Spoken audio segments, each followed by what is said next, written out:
چرا معمولا 90% اشخاصی که توی پلتفرم آنلاین مثل دیجیتالی از ترفندهای نهانی که داره بهتون بگم، اول از همه لایک و سابسکرایب یادتون نره. مرسی که ما رو دنبال میکنید و بیرکرد واریز وجه داری. بدون در نظر گرفتن اینا میان این کارو میکنن و خب سودم میکنن از فروختن کالاه، ولی سوده انقدر ناچیزه و با تمام این داستانایی که من گفتم انقدر این سود ناچیزه یه کالایی رو بذاری یه قیمتی هم روش بذاری و بفروشی.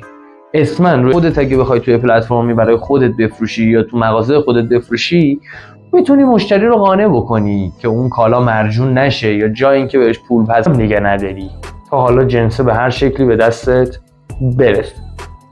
هزینه‌ای که بابت پیک پرداخت می‌کنی گاهن از هزینه جنست ممکنه بزنه بالاتر. پس روش هنوز دست اون پلتفرمه، ماه بعدش میخواد با هم تصفیه کنه. ببینید این